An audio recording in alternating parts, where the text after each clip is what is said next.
Thank you. Um, yes, thank you very much for waking me up. I thought I was really jet lagged. um, I really would like to congratulate Gul, Asuda, and Tom for saving the Turkish children. Um, and I was so pleased to hear that there was a positive story on this. So I don't really have questions, but I would like to share a few reflection regarding um, children. Children in their right to school. Uh, well, we all know that they have that right to education, and that meant going to school, and then suddenly it became you have education somewhere, and that's good enough. And and it's actually makes my lawyers reflection here. I think that now it's clear to see that once we give up a right, our right to the government, it will take so much of energy and effort and people to try to fight to get it back one day.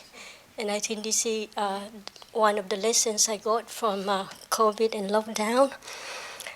Um, the second point that I would like to share is that I guess many of you would know and make the same point that um, we used to accept many evidence-based knowledge, like children should have limited time for screen. Children should be, not only children, but humans should be exposed to germs because that's how we evolve and that make our immunity stronger. Children should see face. And then suddenly we see how we impose masks on everyone. We imposed masks on children. We forced schools to close. Then if we open, we push the mask back at school. In Europe, many schools that I knew, the windows had to be open in winter to air, so the children was eating in the cold. All these measures in the name of what? Yeah, so I, no, I, yeah, sorry, so I feel, now I really feel I'm still jet lagged, but thank you very much for, for sharing your presentations. Yeah, thank you very much for these presentations, and I got goosebumps hearing about the dropout rates of girls out of school, but I want to comment on what Reva presented. We've seen that movie in the beginning of the pandemic. So the tech coming in. So we didn't tell the whole story. But one of the reasons why this online or remote education was, before COVID, the Turkish government, the Ministry of Education, got funds from World Bank to invest in remote education. A large amount. I don't remember it now, but I can look it up. Very large, millions of US dollars in order to invest in remote education. What they did was to put all the curriculum into videos, and they have done that before the COVID, actually. They put it all in videos, and they spared one of the state TV channels where Gül appeared into that. So they also had an hour-by-hour thing, but you could also go into the internet and watch it in your time. And so they were, and when the COVID came, they put this immediately in place and said that we were prepared, and here you are. So they claimed that that would be the answer. So we could fight it back. Very, very sad to say that, but it wasn't the education sector that fought back about it. That was very sad for us to see, but because it was us, the doctors, and with also ISUDA, of course, but that was trying to tell that this is such a harmful thing. And I want to, was ISUDA one of those who raised hands? No? Okay. So one of the things we tried to explain was actually government is trying to find ways to educate children in a cheaper and more efficient way. And the most efficient way is to go into your homes and to go into your children's bedrooms. Then you can't monitor it. The parents can't monitor what this teaching is about. But also, if you go back, why is education systems exist? It's not only for training manpower for the capital. It's also because to create nations. So that is a part. I mean, if you want to create a nation, you also need an education system. So they will just give all the whatever messages they want to give about what state is. I mean, whatever they want to give. So the long arm of the state going directly in the bedroom of your child without having any interaction with a teacher. So the teacher, and they are not going to see any teachers that are coming from different regions with different backgrounds, with different ethnic backgrounds or languages or ages, whatever. So then it is going to be more unified education, just as government wants. So, and then you are taking out the plurality, the variety away from the education.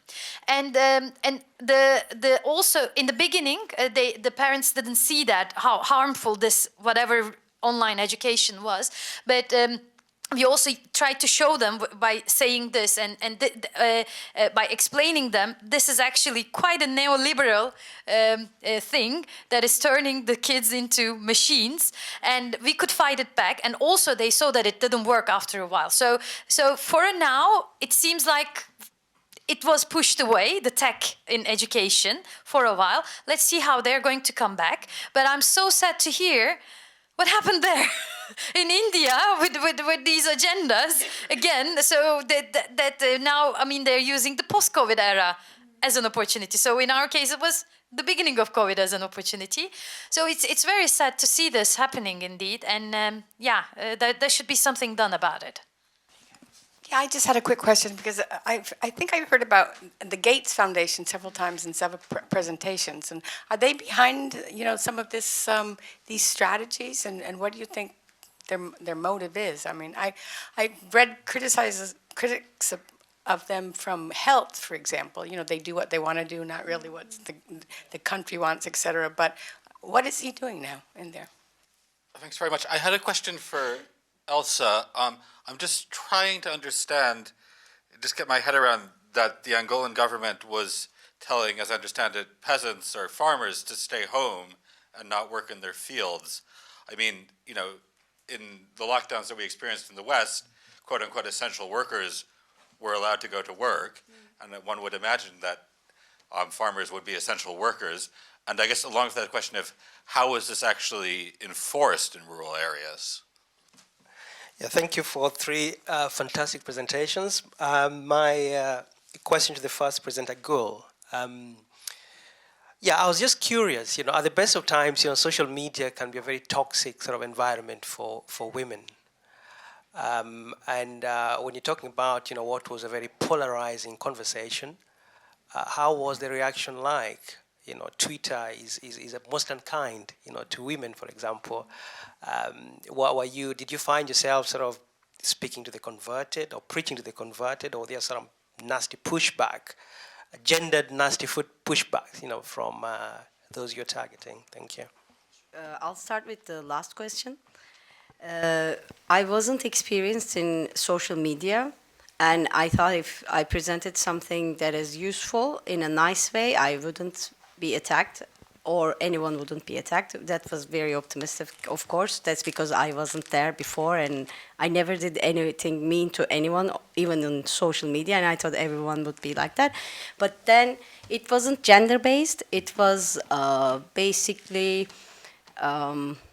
since the issue was very polarized, I was attacked by being a scientist and defending schools, because it was unscientific for the experts. I was attacked by my own colleagues.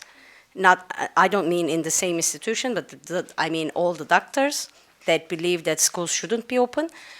And it wasn't gender-based. It's just opinion-based. But it was wild. But I didn't turn off comments. but because we needed visibility, and it didn't matter who commented and how they commented on your posts, it raised your visibility. So we had to take it all in and reply in a manner neutral. I mean, in times I was very angry and frustrated, but I didn't show it on social media.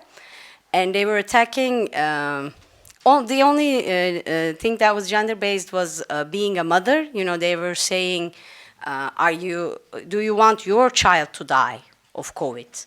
And what if any child dies of COVID? And I'm like, then we were trying to answer these questions in a science-based fashion and try to stay neutral through the process. And as for the other conspiracy theories, I don't believe in any of them, and I don't think what was done as school closures in Turkey wasn't serving anyone. They just did whatever they thought was best, and it was a matter of priority. You know, they thought they couldn't open everything at all times, so they had to choose, and schools wasn't on the essentials list. That's why, I mean, it wasn't seen neither by parents nor by teachers, so why would the government see it as essential on the top of the list, you know? It wasn't like jobs, it wasn't like other places. There was pressure to open everywhere but schools. And when this pressure came, they opened the schools. So I don't think it was because of the digital education sector, because they wanted to educate kids at home. I don't think any of this was the reason. Those were just results, you know. They had to open the schools, and they tried a way to maintain education, and that's how it turned out to be digital. I don't think it was planned at all. It just came from the coincidences. Essential workers. It's important to notice that in rural areas, the informality is almost 90%. And in Angola, to circulate during the pandemic, we have to carry a pass, a free pass, or you go to jail if the police catch you circulate without this card. And these farmers are informal workers. They don't have the right to ask for a card like this to circulate. This is the answer to your question about the essential workers. Can I ask a question about this? So, do farmers get any welfare benefits or anything from the state? No, nothing. Because for that, they there's need no welfare in Angola. Okay. So that is how some of the Indian farmers get cards. That's why I asked. So they have identity cards as farmers because they need There's to not get some such thing, benefits. you know. Yeah, but you're right. Okay. I think there was only one question about Gates Foundation, right? So Gates and Dell, actually Dell is even more involved in school reforms in India. Susan and Michael Dell Foundation. So they have been sort of spearheading this whole thing that we should use tech to provide low-cost schooling for poor children everywhere. And they are part of a lot of networks and so on. Gates Foundation has been very active in India for a very long time. So these are all, they work with a lot of NGOs, they work with the government, but also like a lot of these foundations and corporates that have, well, they're part of what's called corporate social responsibility, CSR in India. So there are a lot of Indian foundations and corporates as well. What happens is also that if you work with the government, you get contracts for providing, say, this many devices and training this many teachers and things like that. So there is money to be made. We are the country with the highest number of school age children. So if you are targeting even a small number, there's a lot of money in terms of government contracts as well. But also, there's a parallel structure of which is run massively by non-profit foundations and so on.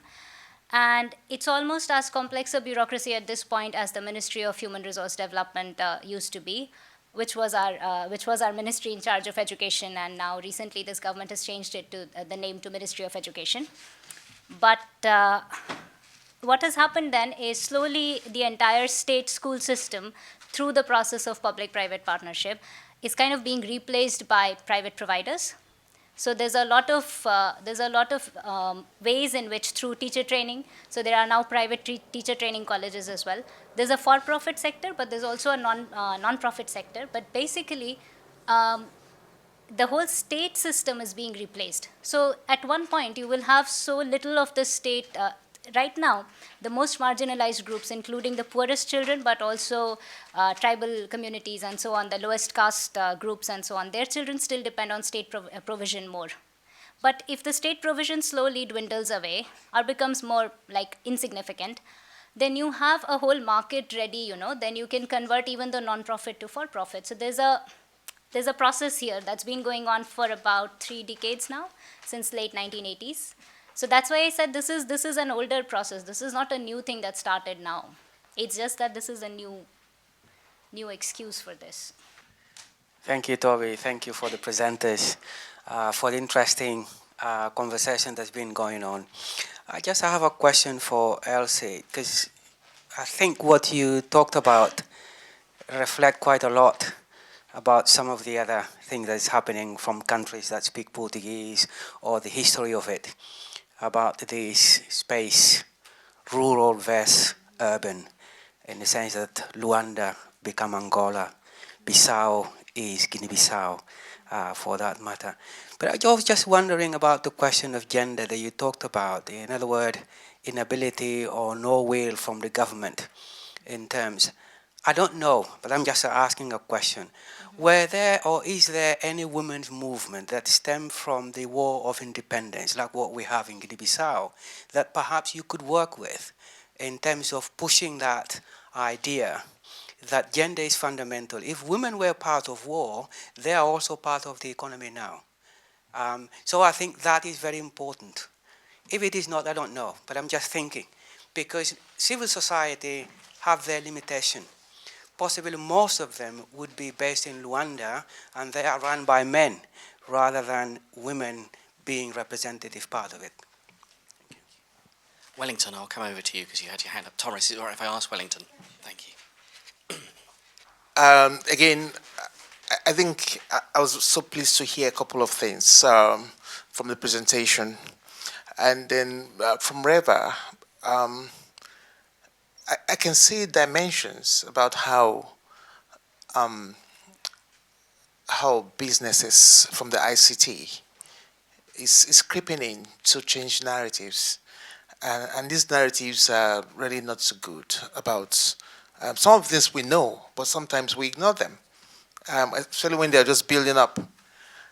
And you really pose very important questions, funders of research.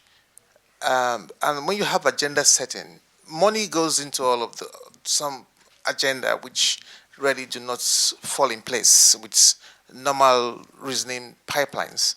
But that's what we begin to see the next day. You could recall at the time of the pandemic when various kind of online lectures and platforms were being established for children. For those who were lucky that their parents were able to join the children, then they had some success. Those whose parents were busy and could not, so it's not a mode of teaching that should ever be promoted. Of course, we already even know the big arguments around that, why you even learn. It's building for a different, associating, not what you do in your closet. But I think it's really cause for vigilance and further discussion, especially the ICT. Of course, we knew how many people made billions of dollars because they had some platforms. And of course, I know the inroads into how they can dig in more to now turn the narratives, because we all go to sleep when some of these things are happening. And for the funding, I have some suggestions. Something we can begin to think over. Most times, from where I come from, when we are challenged, we say, how do you get students to begin to research in a cost-effective way things that ordinarily, if it's within your environment, You may not need all the large funding to do that, but to begin to pull this discourse in a domain where it is really democratized. People are talking about it. It will be what assignments or term papers students will begin to look at, because that can multiply quickly, just getting students to do reviews and see what's in the literatures and we had this discussion. I think it should be something we can begin to look at, because these are clear issues. I teach medical students and I teach postgraduates in a developing country. You see, for many of us in our institution, we are just transitioning to lots of online lecturing, because part of what our students are used to is didactic. We do like 90% or more of physical lecturing. Of course, it's good to have the blend, but the institutions are, the whole thing has been turned around that it must be this way, and everybody will looking for resources. Of course, we know we may have to change some of our pattern, not over pressurizing the students, but where some of my students take their lectures because of this economic challenges around them, issue of data, there's a compression on some of them. I mean, we had that sometimes you have electricity and there's no data. You have data, there's no electricity. These things are happening in places where human beings are learning, and we expect them to learn. You see some of the students in certain places, you'll be hearing the honk of the car. That's where they can be. So, and I think we can look at how this discourse is properly filtered and see how we move it further, and get people to be talking about it. Do little research, and then in different communities, and we'll begin to see this coming up. I enjoyed this session. Thank you so much. Thank you. It won't be a question. It will be an answer to the question that came to Gül about the social media and violence, and if there were things going on. Because I was the public face of the things. I got all the violence through social media, and also mansplaining during TV discussions by the older male professor who was against school openings, and one of the things they were saying, like, how much are they paying you? So there must be someone paying you, or what are you getting? I mean, you can't be doing it only for the good cause. And I was at one point, all the teachers were very unhappy that I was asking the schools to be opened, and I was the #1 teacher enemy in Turkey for a while, but there was no basis of why the schools should be kept closed, and they were not under risk, and someone had to tell this, so there was quite some violence in social media and also media, but we had to carry on. We just looked at our goal, because it was 18 million children and young people at stake, so we just didn't engage in those things and kept ahead, as just Gül said. Thank you.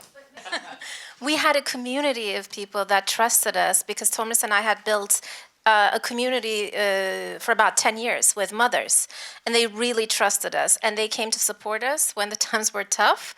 That was one thing, and the three of us workshopped everything that we said or wrote together. They would give advice on medical things, and I would be like, you don't use this discourse, you don't use this word in politics, this might be offensive in social media. Sometimes if someone attacked, we would also workshop like how to respond to them. So basically, in the end, community is the only way you can get through it. Sometimes it worked, sometimes it didn't, but we were there to support each other, and the people that trusted us were there to support each other. And then we realized that a lot of the vitriol came from a very small number of anonymous accounts that were actually several people probably. And they kept, opening new accounts to attack us. And that really takes the sting out of it.